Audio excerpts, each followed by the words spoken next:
Shannon with Play with the World and the author of Find Your Happy, and I am so excited for today's message because it is so empowering. In fact, I'm going to give you 3 strategic steps that you can take, not just by me, but by Mastin Kipp, the founder of The Daily Love. He's here in Portland on his book tour for Growing into Grace. It's a fabulous book. You have to check it out because it's about his journey basically using fear as fuel to propel him forward and hitting rock bottom and how you can come out of that. And as you mostly know here on Play with the World, that I too had a rock bottom and I used it as fuel to fuel my life and really truly step into my true purpose. So I want to ask you if you feel like you're at rock bottom. Let's start there. Maybe you don't feel like you're at rock bottom, but you certainly feel stuck. Maybe things in your life are not happening or coming to you as fast as you want. Maybe you keep trying to change that habit or break that addiction, but nothing seems to be really sticking. So today's topic is all about how to make change stick and how you can stop fighting against the grain. Because let's face it, we all want to be fulfilled.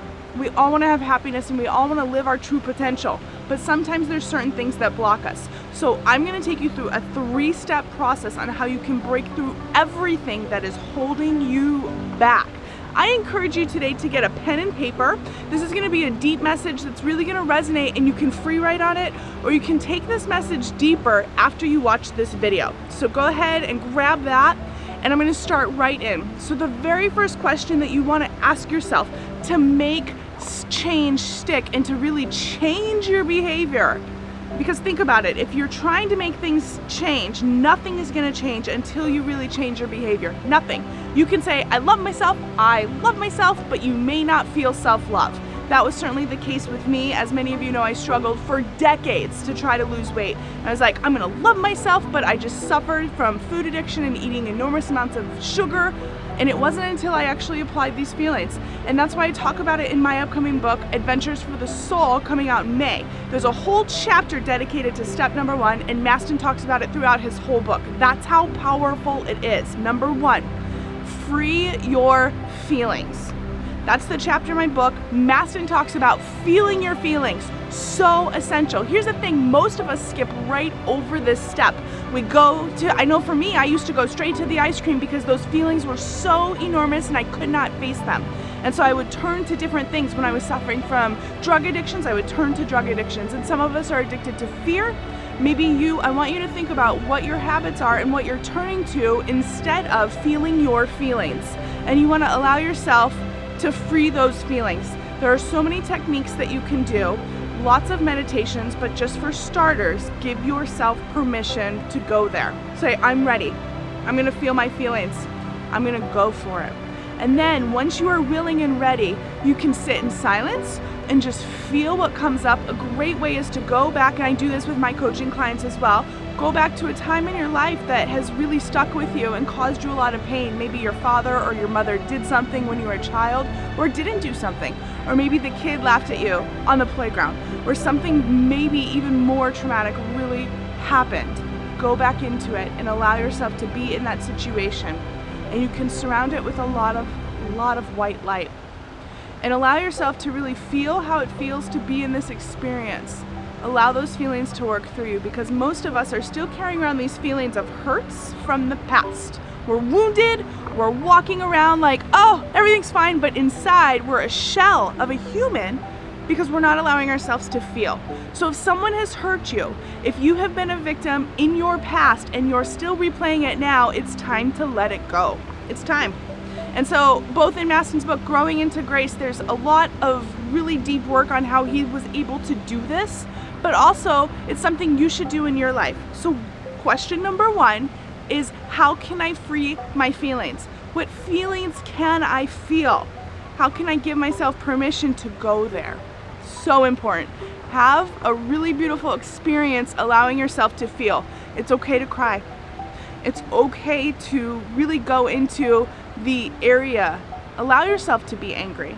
Allow yourself to really go there. Once I did this, I allowed myself to go back to my childhood Shannon, the one that was picked on all the time, who was bullied for being different, and I was able to forgive all those people. So, as Mastin Kipp says, forgiveness is the best revenge. No one can get to you when you forgive. Forgive is not saying, oh, what you did is right. It's actually freeing yourself up for the future. So forgive your past and forgive those who hurt you, and it will free you. And only then, once you do step number 1, you can really move into step number 2, which is so powerful. It is to ask better questions. Ask a better question. When Mastin said this, I was like, yes. So I want you to ask yourself around the situation that's causing you the most stress, the one that you're feeling kind of like you can't move forward and you can't make change really happen, whether it's to meet someone or whether it's to start a new healthy diet, or maybe it's to make more money or make your business go and reach the success you see it at, wanting it to be. Ask yourself this simple question: what am I saying about this? Most of us are saying why. Why is this happening to me? Why is this not working out? Why am I not able to quit this habit? Why? We why all over ourselves. And then what happens? We stay stuck in the why. Well, we don't have to know the why until we go into our feelings. When you go into your feelings, you can understand that there is grace there, and the grace will help you work through that. There is, and I say this, another chapter of Adventures for the Soul, there is a blessing in the lesson. So look at the lesson and find the blessing, because there's a true blessing in everything. What I realized is those kids that picked on me when I was young and felt so alienated, you want to get in touch with the feelings you felt and then see how they're replaying out. Well, in my adult life, I felt alienated, or I felt misunderstood, or I didn't feel like I was accepted. So I kept eating my feelings. And it wasn't until I went to that and I asked a better question instead of why don't they accept me? Why am I always made fun of? Why don't I feel like I fit in? Instead of asking those questions, I changed it to a how. I changed it to a what. Well, what can I learn from this? What can you learn from this situation? Changing it to a how. Well, how can I be better? How can I use this situation to actually get me to where I really want to go? Because we can hang out in the why zone all we want and nothing is going to change. Your behavior is not changing and you're not making change stick because you're most likely saying, oh, why?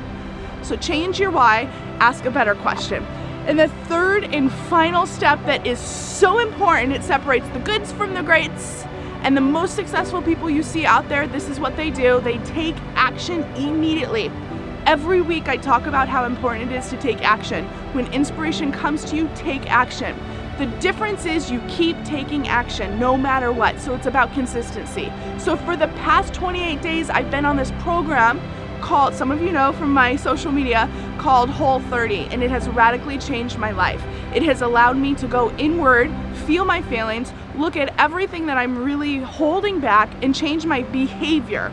Look at your behavior and what behavior you can change. As Mastin Kipp says, what behavior can you change? So for me, I eliminated about 90% of what I used to eat. I was totally loaded with dairy, sugar, lots of caffeine, and I have totally reduced that and really gone back to the basics. My body feels better. I'm losing massive amounts of weight just super fast because I'm connecting with my true self. But guess what? The weight is never even part of it. I used to think, why can't I lose weight? The weight has nothing to do with it. It was all about me feeling my feelings and realizing that I was so focused on how others weren't accepting me, I wasn't accepting myself. So once you put these 3 simple processes into play, you will feel more empowered. I promise you.